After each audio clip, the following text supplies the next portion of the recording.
Amara Johnson thought she'd found love when the charming Bishop twins entered her life, but in their world of deception and power, love comes at a deadly price. Can she escape their web of lies and rewrite the ending Jennifer Parker never had? Before we get into the story, comment below where in the world you are watching from today. The grand ballroom of the Silver Springs Country Club sparkled with crystal chandeliers and the jewelry of New York's wealthiest residents. Amara Johnson stood near the entrance, clutching her portfolio close to her chest. At 28, she had worked her way up from nothing to become one of the city's most promising graphic designers, but tonight she felt like an outsider. "Just smile and network," she whispered to herself, smoothing down her red dress. The only designer piece she owned, bought on sale for occasions exactly like this charity gala. She had saved for months to buy a ticket to this event, knowing it would put her in the same room as potential clients who could help her open her own studio. What she didn't expect was to catch the attention of the infamous Bishop twins. "Excuse me," a confident voice said behind her, "but I couldn't help noticing you're the only person here who looks as bored as I feel." Amara turned to find herself face to face with Alexander Bishop, whose photos she'd seen countless times in business magazines. His perfectly tailored black suit probably cost more than her rent, but it was his warm smile that caught her attention. "I'm Alex," he said, extending his hand. "And you are?" "Amara Johnson," she replied, trying to keep her voice steady. "And I'm not bored, just focused." Alex laughed, a rich sound that drew attention from nearby guests. "Focused on escape routes? I've counted 3 myself." Before Amara could respond, another man approached, identical to Alex in looks, but completely different in presence. Where Alex commanded attention, this man seemed to fade into the background despite his equally expensive suit. "Brother," the second man said quietly, "Mother's looking for you." "Adrian, always the messenger," Alex said with a hint of irritation. "Tell her I'll be there shortly." He turned back to Amara with an apologetic smile. "Duty calls, but I'd love to continue our conversation. Have dinner with me tomorrow?" Amara felt Adrian's eyes on her, intense and unreadable. I'll have to check my schedule," she said. Alex pulled out a business card and wrote his personal number on the back. "I don't usually have to work this hard for a yes," he teased. After he walked away, Adrian lingered for a moment. "Be careful with my brother," he said softly. "He's used to getting what he wants." Then he too disappeared into the crowd, leaving Amara wondering if she'd imagined the warning in his voice. The next day, Amara tried to focus on her work, but her mind kept drifting to the Bishop twins. She'd done some research online. Alex was the face of Bishop Enterprises, known for bold business moves and lavish parties. Adrian was barely mentioned except in relation to his brother, described as the quiet twin who handled the company's legal affairs. She was about to call Alex's number when her phone rang, an unknown caller. "Miss Johnson?" It was Adrian's voice. "I hope you don't mind. I got your number from the gala guest list." "Is everything okay?" Amara asked, surprised. "I wanted to apologize for last night. And I was wondering if you'd like to get coffee. There's a bookstore cafe I think you'd enjoy." Amara found herself agreeing before she could think it through. One coffee couldn't hurt, right? She met Adrian at the Reading Room, a cozy bookstore tucked away from the busy streets. He was already there browsing the poetry section, looking more relaxed in a simple sweater and jeans. "I come here to escape sometimes," he admitted, leading her to a quiet corner. "From the business, from Alex's shadow, from everything." There, conversation flowed easily, touching on books, art and dreams. Adrian listened intently as she talked about her goals for her own studio, asking thoughtful questions that showed genuine interest. The afternoon was interrupted by another call. Alex, wondering why she hadn't responded to his dinner invitation. That night, alone in her apartment, Amara stared at her phone.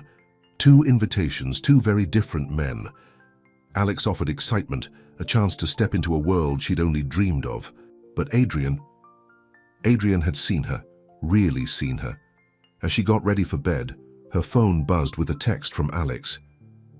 "I don't give up easily. Let me show you my world." Minutes later, another message arrived. This one from Adrian. Thank you for today. The bookstore felt less lonely with you there. Amara fell asleep wondering if it was possible to be drawn to two men at once, not knowing that her life was about to become more complicated than she could imagine. The Bishop twins had noticed her, and in their world, nothing was ever simple. Little did she know, the charming differences between the brothers masked darker secrets that would soon surface, testing not only her heart, but her judgment of character, and possibly even her safety. A week had passed since the charity gala, and Amara's life had turned upside down. Alex called her every day, sending expensive gifts to her small apartment. Flowers, jewelry, even a designer dress she was afraid to touch. Adrian, meanwhile, kept things simple with thoughtful text messages and coffee shop meetings. You have to see this, Alex said one evening, leading Amara into the most expensive restaurant in Manhattan. The maitre d' bowed slightly, recognizing him immediately. I reserved the whole rooftop just for us. Amara's heart raced as they stepped onto the candlelit terrace. The entire New York skyline sparkled before them, and a private orchestra played soft music. Alex, this is too much, she said, feeling overwhelmed. He pulled out her chair with a confident smile. Nothing is too much for a woman like you. I've been asking around about your work. You're talented, Amara. Let me help you open that studio you dream about. The offer hung in the air between them. I want to do it on my own, she said firmly. Of course, Alex reached for her hand across the table. But everyone needs a little push sometimes. Just think about it. The next morning, while working on designs for a client, Amara got an unexpected visit at her home office. Adrian stood at her door holding 2 cups of coffee and looking troubled. I hope I'm not interrupting, he said. I was in the neighborhood. Amara knew it wasn't true. Her apartment was nowhere near the Bishop offices, but she invited him in anyway. I heard about Alex's dinner, Adrian said, sitting on her worn couch. He's always been the showman, and you've always been the quiet one, Amara asked. Adrian's eyes darkened. Someone has to be. Alex. He's not always what he seems, Amara. Before she could ask what he meant, her phone buzzed. Another message from Alex, inviting her to a weekend at his beach house. Adrian saw the text and stood up abruptly. Just be careful, he said, heading for the door. My brother likes to collect beautiful things, but once he has them, he loses interest quickly. That afternoon, Amara met her best friend Teresa for lunch. Girl, you're playing with fire, Teresa said, after hearing about the twins. 2 brothers, that never ends well. It's not like that, Amara protested. We're just friends. Teresa raised an eyebrow. Friends don't send $1,000 dresses or show up unannounced with coffee. You need to choose before someone gets hurt. But choosing seemed impossible. Every time Amara thought she was leaning toward Alex's exciting world, Adrian would say something that touched her soul. And every time Adrian's quiet intensity drew her in, Alex would sweep her off her feet with another grand gesture.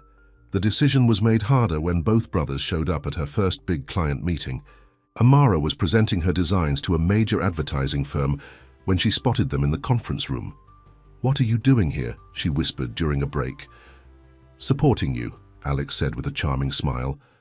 I know people at the firm. Came to stop him from interfering, Adrian added quietly. You don't need his influence, Amara. Your work speaks for itself. The tension between the brothers was thick enough to cut with a knife.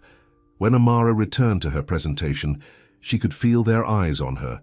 Alex's proud and possessive, Adrian's concerned and protective. She got the contract on her own. Merit, but the celebration was awkward. Alex insisted on taking her to dinner while Adrian hung back, watching with worried eyes. That night, Amara couldn't sleep. Her phone lit up with a text from Alex. You were amazing today.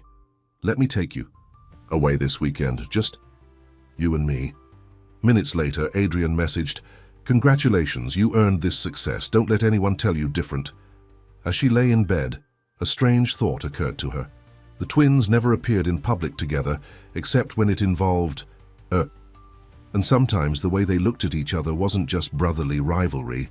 There was fear there and something darker. Her phone buzzed again. An anonymous message. Ask Alex about Jennifer Parker. Ask Adrian where he really was that night. Amara sat up, her heart pounding. Who was Jennifer Parker? And what night? For the first time, she wondered if Teresa was right. Maybe she wasn't just playing with fire. She was walking into an inferno. The next morning, she decided to do some digging, but searching for Jennifer, Parker would lead her down a path she wasn't prepared for, into the darkest corners of the Bishop family secrets. The name Jennifer Parker haunted Amara's thoughts. After hours of searching online, she finally found something. A small newspaper article from 5 years ago. Jennifer Parker, age 24, had died in what was ruled an accidental fall from a balcony at a Bishop Enterprises party. Teresa. Look at this, Amara said, showing her friend the article at their regular lunch spot. She was exactly my age. Teresa leaned forward, lowering her voice. Didn't you say Adrian warned you about Alex? Maybe this is why. But when Amara dug deeper, she found photos from the party. Adrian had been there too, standing in the background, watching Jennifer with the same intense gaze he now turned on Amara. Her phone rang, making her jump. It was Alex. Cancel your plans for tonight, he said cheerfully. I'm taking you to the opera. Alex, I need to ask you something, Amara started. Did you know Jennifer Parker? The line went silent for a moment. Who told you that name? His voice had changed, all charm gone. Does it matter? It was Adrian, wasn't it? Alex's tone turned harsh. My brother's playing his games again. Listen to me, Amara. Stay away from him. He's not what you think. What do you mean? Just trust me, Alex said, his smooth manner returning. I'll pick you up at 7. We'll talk about everything. But Alex didn't show up at 7. Instead, Amara found Adrian waiting outside her apartment building. Alex sent you, she asked. Adrian shook his head. He's lying to you, Amara. About everything. About Jennifer. Then tell me the truth. Not here, Adrian looked around nervously. Come with me. He drove them to the old Bishop family mansion outside the city. The huge house was dark except for one room on the top floor. Mother lives here alone now, Adrian explained as they walked through the empty halls. She never leaves that room. Anymore. Not since Jennifer. In Adrian's old study, he pulled out a box of newspaper clippings and photographs. Jennifer wasn't just at a company party. She was Alex's fiancée. Amara's hands shook as she looked through the photos. Jennifer Parker had been beautiful, with the same dark skin and artistic spirit as Amara. What really happened to her? Adrian's face turned pale. She found out something about Alex. Something terrible. She threatened to expose him. The night she died. He stopped, his hands trembling. I tried to help her, but I was too late. Why didn't you go to the police? Alex owns half the police force in this city, and he made sure all evidence pointed to me. Said he'd turn it over unless I played along. A floorboard creaked behind them.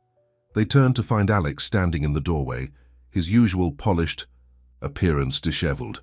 Always the victim, aren't you, brother? Alex's voice was cold. Tell her the rest. Tell her about the letters you wrote to Jennifer. Tell her about your obsession. How you're twisting everything. Adrian stood up. Like you always do. Am I? Alex pulled out his phone. Should I show Amara the security footage from that night?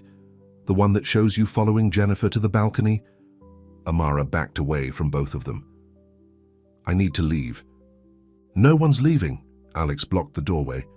Not until we settle this. Suddenly, a woman's scream echoed through the house. That's Mother, Adrian said, running toward the sound. Amara used the distraction to slip past Alex. She ran through the dark halls, her heart pounding. Behind her, she could hear the brothers arguing. You're ruining everything again, Alex shouted. She deserves to know the truth, Adrian yelled back. Amara found her way to the front door and ran to her car. As she drove away, her phone exploded with messages from both brothers. From Alex. Let me explain. Everything I did was to protect you from him. From Adrian. Don't trust him. I can prove everything. When she got home, Amara found a package waiting at her door. Inside was an old diary with Jennifer Parker's name on it. A note fell out. The truth is in here, but be careful who you tell. History has a way of repeating itself. That night, Amara sat up reading Jennifer's diary, each page more disturbing than the last. Jennifer had written about both brothers. Alex's controlling behavior, Adrian's mysterious warnings. It was like reading her own story, written 5 years too early. The final entry chilled her to the bone. If anything happens to me, know this. One of the Bishop brothers is not who he pretends to be. I thought I could tell the difference between the good twin and the bad one. I was wrong. Amara closed the diary, her hands shaking. The next morning she had a meeting scheduled with Alex to discuss funding her studio. She also had coffee plans with Adrian to hear his full story. One of these men was lying. One of them was dangerous, but which one? Amara didn't sleep that night. Jennifer's diary sat on her nightstand like a ticking bomb. At dawn she called Teresa. I can't keep reading this alone, she said when her friend arrived with coffee. It's too much. Teresa sat with her on the couch, flipping through the diary's pages. Listen to this, she said. Alex bought me another expensive gift today. He says it's because he loves me, but sometimes I think it's just to show he owns me. Amara looked at the designer dress Alex had sent her, still hanging untouched, in its garment bag. Keep reading. Adrian warned me again today. He seems scared. But when I ask him what he's afraid of, he just says to be careful around Alex. I'm starting to think Adrian might be the one I need to worry about. The doorbell rang, making both women jump. It was a delivery, another gift from Alex. Inside, the small box was a diamond necklace and a note. For tonight's dinner, don't disappoint me. You're not going, Teresa said firmly, but before Amara could respond, her phone rang. It was Adrian. Don't meet Alex tonight, he said, his voice urgent. I found something in Jennifer's old apartment, something that changes everything. Her apartment, after 5 years. The family kept paying the rent. Alex said it was out of respect, but now I know he was hiding something. Meet me there in an hour. Teresa grabbed the phone. She's not meeting either of you anywhere. Back off. Please, Adrian's voice softened. I know how this looks, but Amara's in danger. The same pattern is starting again. Against Teresa's advice, Amara agreed to meet Adrian, but at a busy coffee shop, not Jennifer's apartment. When she arrived, both Bishop brothers were there. I should have known you'd run to him, Alex said, standing up from his table. That's your game, isn't it, Adrian? Playing the concerned protector? This isn't a game, Adrian shot back. Tell her what you did to Jennifer. Tell her about the recordings. Alex's handsome face twisted with anger. What about your recordings? The ones you made watching her from your car? Other customers started staring. Amara tried to leave, but Alex grabbed her arm. Let go of me, she said firmly. You're making a scene, Adrian warned his brother. A scene? Alex laughed bitterly. Like the scene you made the night Jennifer died? When you couldn't stand that she chose me. A security guard approached their table. Is everything okay here? Amara pulled away from Alex. I'm leaving, both of you stay away from me. But as she walked out, she heard Adrian call after her. Check the diary again, page 43. There's something you missed. At home, Amara found the page. A small key was taped inside with an address written in Jennifer's handwriting. Below it were the words, insurance in case the worst happens. Her phone buzzed with a text from an unknown number. Jennifer tried to run too. Look where that got her. Scared, Amara packed a small bag. She'd stay with Teresa until she figured out what to do. But when she opened her apartment door, Alex was waiting in the hallway. Going somewhere, he asked smoothly. That's not very grateful after everything I've done for you. Leave me alone, Alex. His charming smile disappeared. You know what your problem is, Amara. You're just like Jennifer. Too stubborn to accept a good thing when you see it. Is that why she died? Because she was stubborn? Alex stepped closer. My brother's been filling your head with lies. Jennifer's death was an accident. But if you keep pushing this... He let the threat hang in the air. Suddenly, Adrian appeared at the end of the hallway. Get away from her, Alex. How did you know she'd be leaving? Alex turned to his brother. Unless you're still playing your old stalking games, Amara used their confrontation to slip back into her apartment and lock the door. Through the peephole, she watched the brothers face off. You can't keep doing this, Adrian said. I won't let you hurt her like you hurt Jennifer. Hurt her? Alex laughed. Look in the mirror, brother. We both know what really happened that night, and if Amara's not careful, history really will repeat itself. After they left, Amara sat on her floor, shaking. The key from the diary felt heavy in her pocket. Whatever it opened, Jennifer had thought it was important enough to hide. Tomorrow, she would find out what was behind that mysterious address. But tonight she had another task. Hidden in her closet was a small camera Teresa had bought her for protection. Amara set it up facing her front door. If either Bishop brother was watching her, now she'd be watching back. The game they were playing might be dangerous, but she wasn't going to be a helpless pawn like Jennifer. Her phone buzzed one last time that night, a message from Teresa. Just found something weird. That article about Jennifer's death, it's been deleted from every website. Someone's erasing her story. The address from Jennifer's diary led to an old storage facility on the outskirts of town. Amara stood in front of Unit 227, the key trembling in her hand. Teresa waited in the car, engine running, ready for a quick getaway if needed. "I don't like this," Teresa had said on the drive over. "What if one of them followed us?" The storage unit door creaked open. Inside, a single box sat in the center of the empty space. Amara recognized Jennifer's handwriting on the label. The truth about the Bishop brothers. Her hands shook as she opened it. Inside were photos, letters, and a USB drive. But before she could look closer, she heard footsteps. "I knew you'd find this place eventually," Adrian said from the doorway. "But we need to hurry. Alex has people watching the building." "How did you know about this?" Amara clutched the box to her chest. "Because I helped Jennifer rent it," Adrian stepped inside. "The night before she died, she told me she had evidence that would destroy Alex, but she never told me what it was." Amara backed away. "Why should I believe you?" "Because I'm trying to protect you like I tried to protect her." Adrian's eyes filled with tears. "I loved Jennifer, not the way Alex did. Possessive, controlling. I loved who she really was. And when I see you, it's like history repeating itself." A car door slammed outside. Adrian peered through the dirty window. "He's here, we need to go." "I'm not going anywhere with you."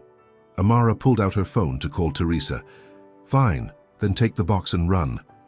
But whatever you do, don't let Alex see what's inside." Amara ran to Teresa's car, the box under her arm. As they sped away, she saw Alex and Adrian in her mirror arguing in the parking lot. Back at Teresa's apartment, they spread the contents of the box across the floor. The photos showed Alex at various parties, getting aggressive with women who looked uncomfortable. In one series of pictures, he grabbed someone's arm just like he'd grabbed Amara's at the coffee shop. "Look at these letters." Teresa held up a stack of papers. "They're from other women, all complaining about Alex stalking them after they broke up with him. But Adrian said Alex had evidence against him," Amara remembered, "about watching Jennifer from his car. Maybe that's what's on the USB drive." They plugged it into Teresa's laptop. Inside was a video file labeled "The Night Before." The footage showed Jennifer in her apartment looking scared. "If you're watching this," she said to the camera, "something's happened to me. I thought I could handle this on my own, but I was wrong. The Bishop family has too much power, too many secrets." She held up a folder. "In here is proof of everything. The women Alex hurt, the bribes to keep them quiet, the photos Adrian took trying to catch him. But there's something else, something worse." Jennifer looked over her shoulder. "I hear someone at the door. I have to hide this. Remember, the Bishop family will do anything to protect their reputation, even kill." The video ended. Jennifer had died the next night. Amara's phone rang. "Alex." "Where are you?" he demanded. "And where's the box?" "I don't know what you're talking about. Don't play games with me, Amara." His voice turned cold. "Adrian might think he's protecting you, but he's only making things worse, like he did with Jennifer." "What did happen to Jennifer, Alex? Why don't you ask my brother about the shrine he kept, all those photos he took without her knowing?" Adrian was obsessed with Jennifer. When she chose me, he snapped, "You're lying." "Am I? Check your email. I just sent you something interesting." A new email popped up on Amara's phone. The attached photos showed Adrian following Jennifer, taking pictures from his car. In some, he was outside Amara's apartment too. "He's doing the same thing to you," Alex said. "He's sick, Amara. Let me protect you from him." After hanging up, Amara sat in silence. The box held two different stories. In one, Alex was a dangerous man who silenced women who threatened him. In the other, Adrian was a stalker who couldn't let go. "We need help," Teresa said. "Real help, not just us playing detective. But who can we trust? The police work for. The bishops. The newspapers won't touch the story." Teresa picked up Jennifer's diary. "What about her family? They must have asked questions after she died." Amara's phone buzzed with a text from Adrian. "Don't believe what Alex sent you. I can explain everything. Meet me at the mansion. Mother wants to talk to you." Then another from Alex. "Stay away from the mansion. Adrian's not well. He's off his medication again." The sun was setting outside Teresa's window. Somewhere in this web of lies was the truth about Jennifer's death.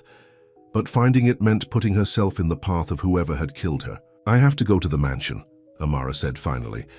"Mrs. Bishop was there that night. She knows what really happened." "Then I'm coming with you." Teresa stood up. "We'll set up a live video call with my phone. If anything happens, it'll all be recorded." As they drove to the Bishop mansion, Amara thought about Jennifer's last words on the video. The Bishop family will do anything to protect their reputation, even kill. She was about to find out if history really would repeat itself. The Bishop mansion loomed against the darkening sky like something out of a nightmare. Teresa parked her car behind some trees, her phone already recording. "If I don't text you in an hour, call the police," Amara told her friend. "I don't care if they work. For the Bishops, call anyway." "I still think this is crazy," Teresa said. "We should just take Jennifer's evidence to a newspaper out of state." But Amara was already walking toward the house, Jennifer's box clutched to her chest. Before she could ring the bell, the door creaked open.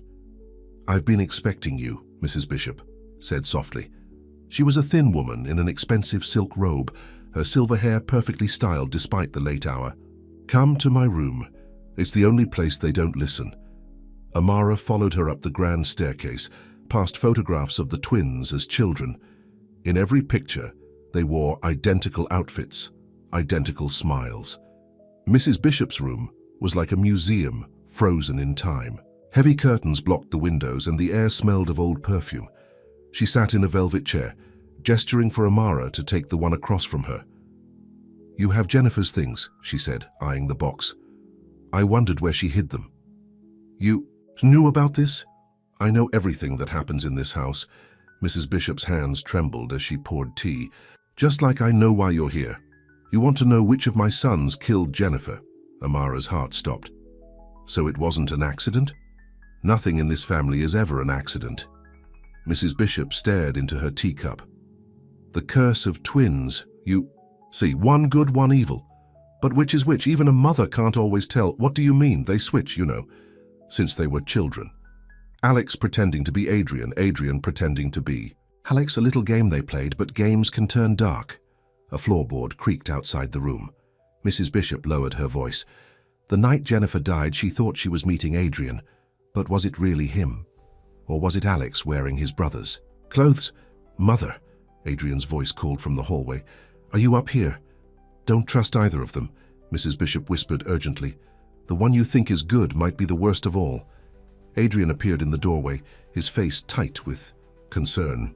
"Mother, you should be resting. And Amara, you shouldn't be here." "She has Jennifer's box," Mrs. Bishop said calmly. Adrian's eyes widened. "Give it to me, now." "Don't," Mrs. Bishop warned. Footsteps thundered up the stairs. Alex burst in, out of breath. "Step away from her, Adrian." The brothers faced each other across the room, identical faces twisted with anger and fear. "Tell her the truth," Adrian demanded. "Tell her what you did to Jennifer." "Me?" Alex laughed harshly. "Tell her about the shrine in your apartment, the pictures you took, the letters you wrote but never sent." "Both of you, stop." Amara clutched the box tighter. "Mrs. Bishop, tell me what really happened that night." But the old woman just smiled sadly. "Which night? The night Jennifer died? Or the night they switched places? Ask them about the party. Ask them who was really wearing Adrian's clothes." "Mother, you're confused," Alex said smoothly. "Am I?" Mrs. Bishop stood shakily. "Then why did I see you changing clothes in the garden?" After Jennifer fell, or was that Adrian? Even I couldn't tell anymore. Both brothers went pale. "Show them," Mrs. Bishop told Amara. "Show them what's in the box." Amara pulled out the USB drive. Jennifer left a message. She said she had proof of everything. "Give it to me," both brothers said at once, stepping forward. "Stay back," Amara warned, backing toward the door.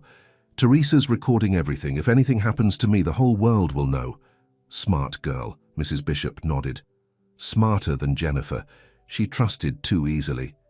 Because she thought she knew which brother was which, Amara realized. But she was wrong, wasn't she?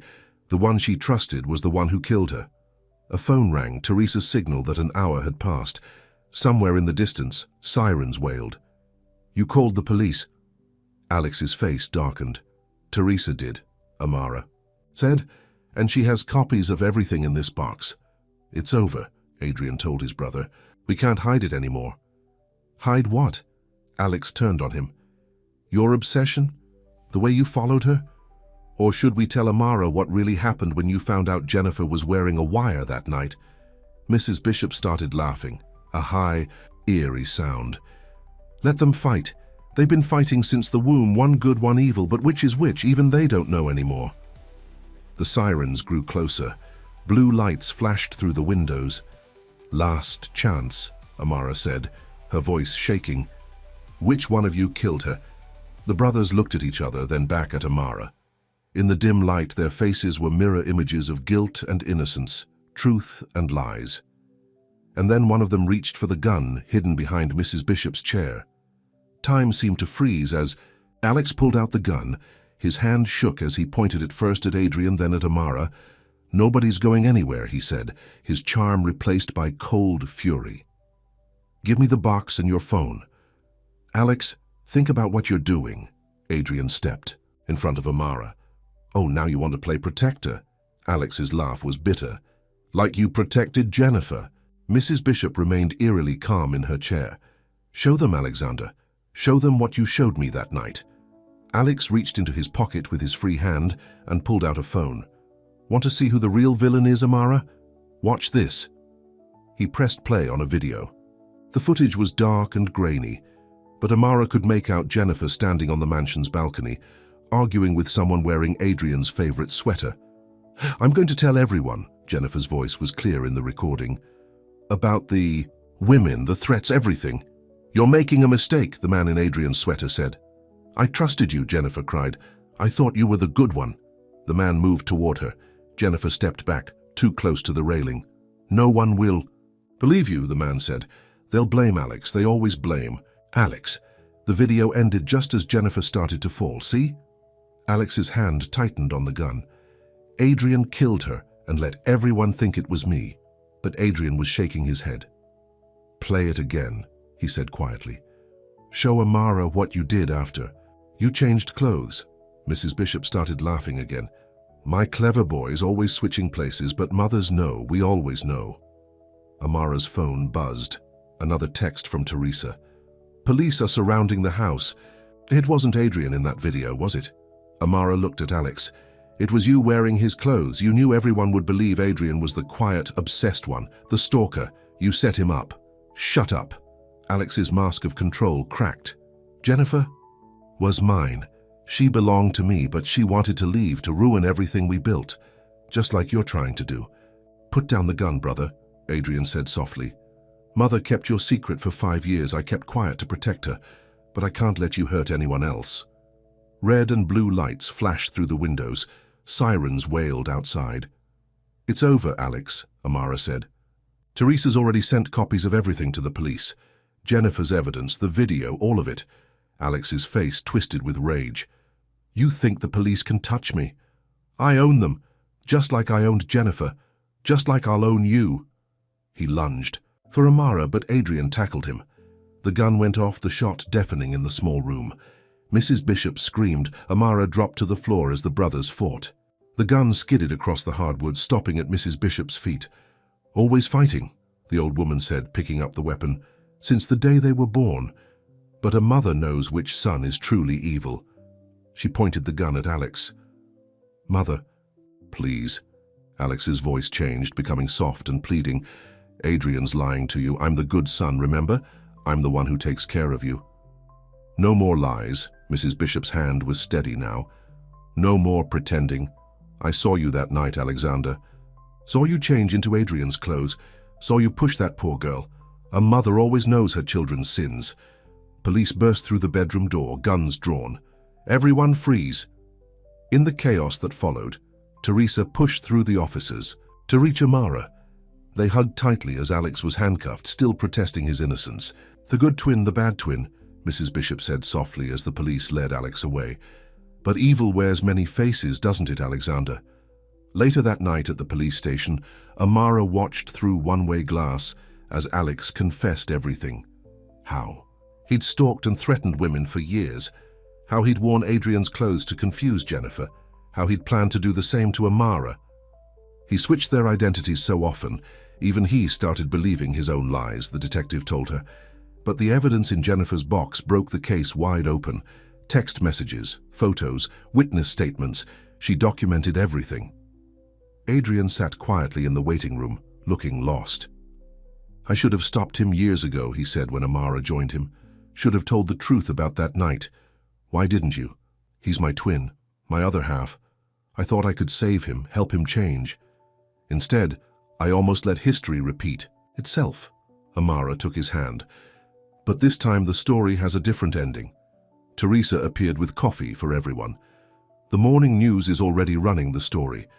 Bishop twin arrested for murder. Your design business is probably going to get a lot of attention. Amara thought about her studio plans, her dreams that seemed so simple before she met the Bishop twins. I think I need a break from the spotlight. We both do, Adrian agreed. Mrs. Bishop had been taken to the hospital for observation, but not before telling the police everything she'd kept secret for 5 years. Her statement was the final nail in Alex's coffin. As dawn broke over the city, Amara sat between Teresa and Adrian, watching the sunrise. The nightmare was over, but its lessons would stay with her forever. Love, she'd learned, could wear many faces. The trick was seeing past the masks to the truth beneath.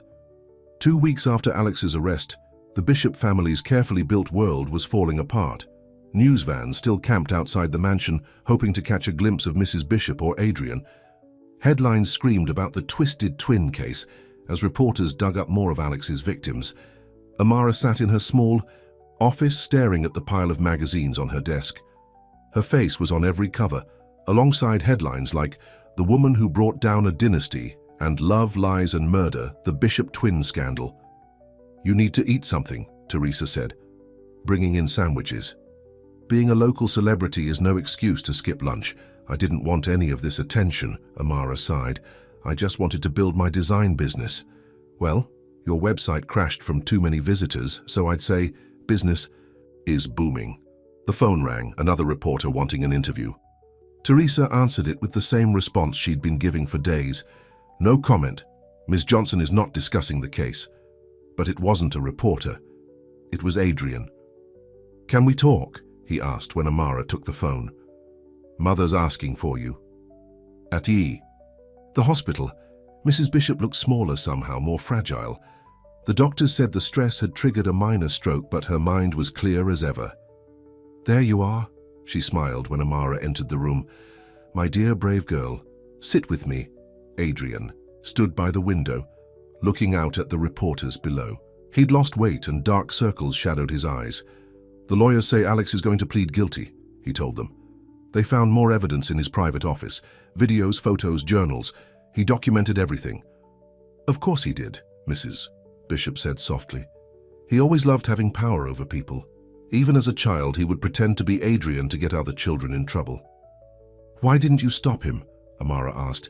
Because I was a coward, the old woman's eyes filled with tears. I thought if I ignored it, he would change. Instead, I let him become a monster. Adrian moved to his mother's bedside. It wasn't your fault. No. It was. Mrs. Bishop took his hand. I knew which son was which, even when you switched places. I knew Alex was lying about Jennifer, but I stayed quiet to protect the family name. My silence killed that poor girl as surely as Alex's hands did. Nurse came in to check Mrs. Bishop's vitals. While they waited in the hallway, Adrian turned to Amara. "I'm selling the company," he said, "going to turn it into a foundation for victims of domestic violence. It's time the Bishop name did some good in the world. What about you?" "I need to get away for a while. Too many ghosts in this city." He hesitated. "I understand if you never want to see me again. After everything that happened." "Adrian," Amara touched his arm. "You're not your brother, aren't I? We share the same blood, the same face. Sometimes I look in the mirror and see him staring back at me. But you're not him. You tried to protect Jennifer and me. You kept quiet to protect your mother, not yourself." Adrian's eyes filled with tears. "I keep thinking about Jennifer. If I'd been braver, spoken up sooner." "Stop," Amara said firmly. "Alex is responsible for his own actions, not you, not your mother." Teresa appeared with coffee for everyone. She'd appointed herself Amara's unofficial bodyguard since the arrest, screening calls and keeping reporters away. "Your 3 o'clock meeting called to confirm," she told Amara. "That big advertising firm wants to move forward with the campaign." "Go," Adrian said when Amara hesitated. "Life has to go on. Mother understands." But as Amara turned to leave, Mrs. Bishop called out, "Wait, there's something you should know." They gathered around her bed as she pulled an old photograph from her robe pocket. It showed the twins as teenagers standing in front of the mansion. "Look at their eyes," she said. "Alex is smiling, but his eyes are cold. Adrian's smile is smaller, but it reaches his eyes. That's how I always told them apart, no matter what clothes they wore. The eyes tell the truth even when everything else lies." She pressed the photo into Amara's hand. "Keep it. Remember what I told you about twins. One good, one evil. But now you know which is which." On the drive back to her office, Amara studied the photo. Mrs. Bishop was right. Even as teenagers, the difference was there in their eyes.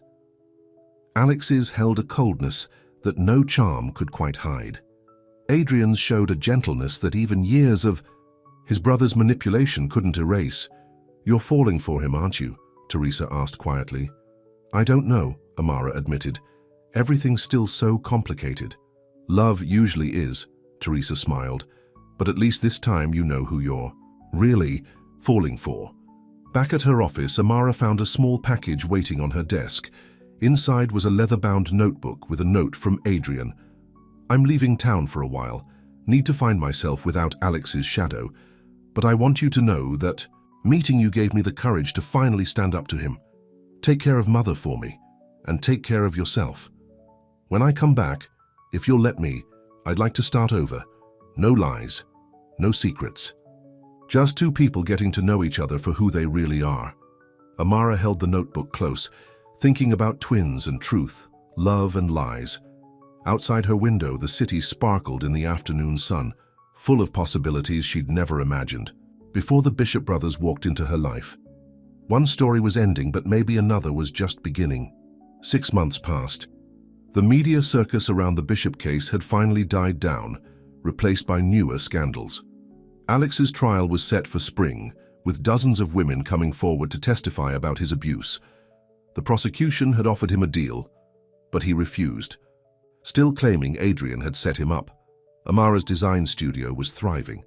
The publicity had brought in more clients than she could handle, forcing her to hire 2 junior designers. Her office now occupied a sunny corner space in a downtown building, far from the Bishop corporate towers. "Your 9 o'clock is here," Teresa announced one morning. She'd officially become Amara's office manager, turning down several offers from magazines wanting insider stories about the Bishop scandal. "Mrs. Bishop?" Amara looked up in surprise. The elderly woman stood in her doorway looking stronger than she had in the hospital, but still fragile. "I hope I'm not interrupting," Mrs. Bishop said, settling into a chair. "But I have news about Adrian."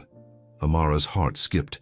She hadn't heard from him since he left town, though she'd kept every article about his work turning Bishop Enterprises into a foundation. "Is he okay?" "He's coming home," Mrs. Bishop smiled. "The foundation's first. Domestic violence shelter is ready to open. He wants you to handle all the design work." Amara sat back, stunned. "I don't know if that's a good idea." "Because of Alex?" Mrs. Bishop reached for her hand. My dear, you can't let him steal your future the way he stole Jennifer's. It's not just Alex, Adrian and I. There's so much history. History doesn't have to be destiny. The older woman pulled out an envelope. Adrian asked me to give you this. Read it when you're ready. After Mrs. Bishop left, Amara stared at the envelope for a long time. Teresa brought her coffee and waited. Want me to read it first? Dike offered. No. Amara took a deep breath. I need to do this myself. Adrian's letter was long, his neat handwriting filling several pages. Dear Amara, these past months away have taught me so much. About myself, about Alex, about the kind of man I want to be. I've been in therapy dealing with the guilt and trauma of growing up as Alex's twin. The therapist says we enabled each other. Me by staying quiet, him by using my silence to hurt people. I think about Jennifer every day, about how I tried to protect her by watching Alex instead of going to the police. I was so used to covering, for him making excuses, that I couldn't see how dangerous he'd become until it was too late. But you changed everything. You showed me that protecting someone doesn't mean hiding the truth. It means facing it, no matter how painful. The foundation is my way of trying to make amends. Not just for Jennifer, but for all the women Alex hurt while I looked the other way. The new shelter will help hundreds of women escape domestic violence. I want it to be a place of healing and hope. That's why I need your help with the design. You understand better than anyone how to turn darkness into light. I'll be back in New York next week. If you're willing, I'd like to meet. Not as a bishop, not as Alex's twin, just as me. The real me, no masks, no pretending. I understand if you say no.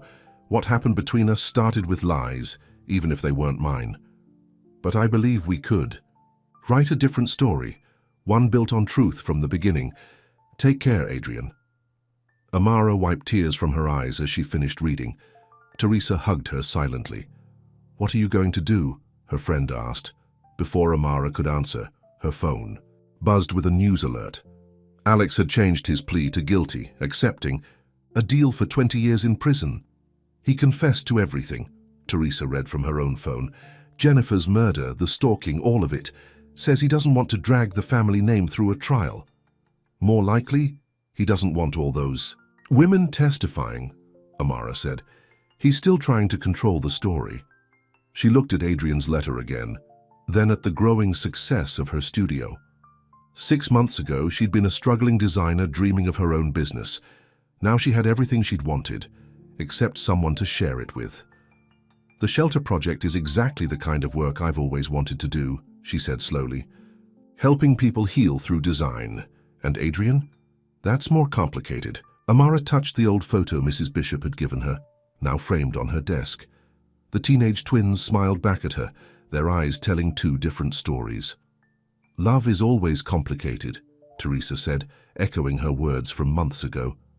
But at least this time you're both starting with the truth. Amara picked up her phone and typed a message to the number Adrian had included in his letter.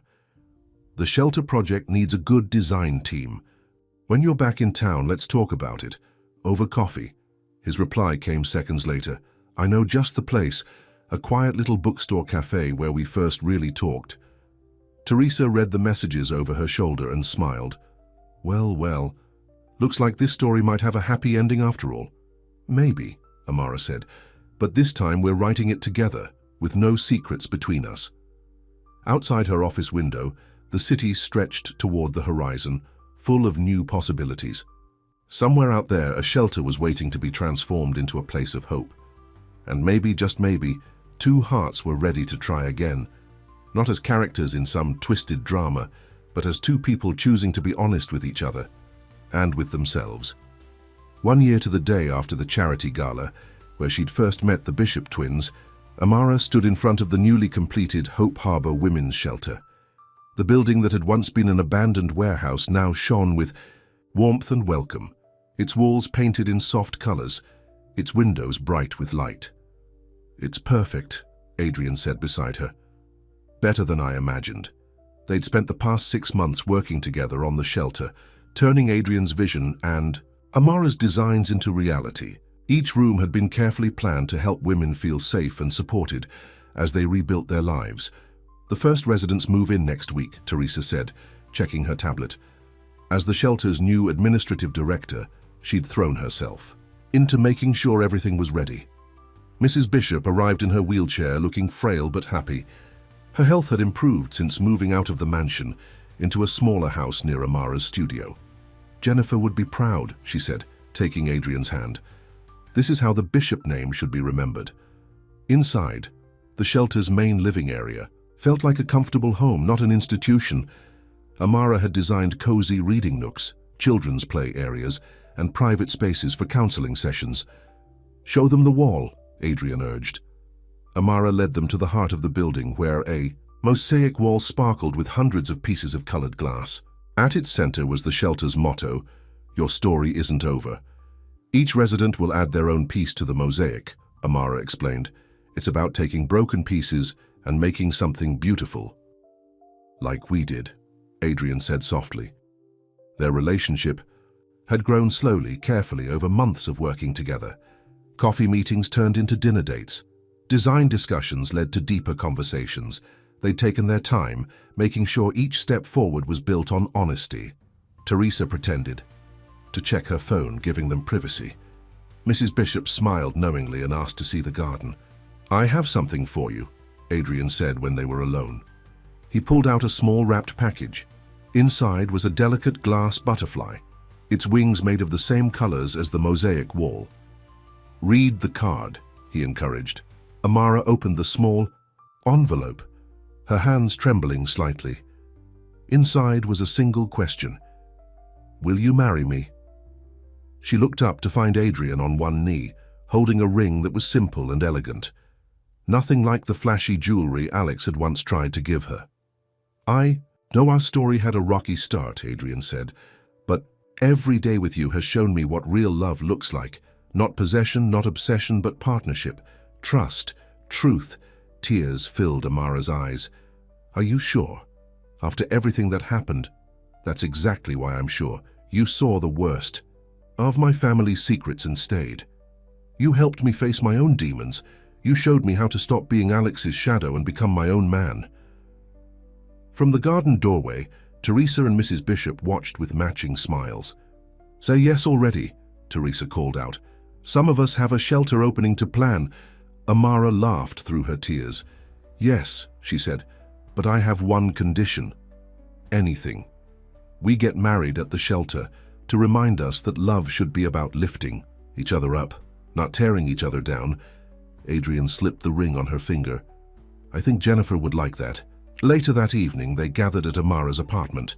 Adrian, Teresa, Mrs. Bishop, and a few close friends. As they celebrated, the TV news ran a small update. Alex Bishop had begun serving his prison sentence, finally facing justice for his crimes. "A toast," Mrs. Bishop raised her glass, "to endings and beginnings, to truth winning over lies, and to love that heals instead of hurts." Amara looked around at her chosen family, Teresa, who'd stood by her through everything, Mrs. Bishop, who'd found the courage to face her own failures, and Adrian, who'd learned that being a twin didn't mean losing himself. The next morning, Amara arrived early at her studio. On her desk, next to her framed photo of the teenage twins, she placed the glass butterfly. Its wings caught the morning sun, sending rainbow reflections dancing across her walls. Her phone buzzed with a message from Jennifer's mother. "Thank you for giving my daughter's death meaning. The shelter will help so many women." Amara touched the butterfly's delicate wings, thinking about cycles broken, wounds healed, and stories rewritten. Outside her window, the city was waking up to a new day, full of second chances and fresh starts. Year ago, she'd walked into a charity gala, hoping to build her business. Instead, she'd stumbled into a web of dark secrets and twin deceptions. But from that darkness had come light, a shelter to protect others, a love built on truth, and the knowledge that even the most twisted family legacy could be transformed into something beautiful. As she began sketching designs for the shelter's next phase, Amara smiled. Some people said you couldn't change the past, but she knew better. You could take its lessons and use them to build a better future. One day at a time, one truth at a time, one piece of broken glass turned into art at a time. And that was the greatest love story of all.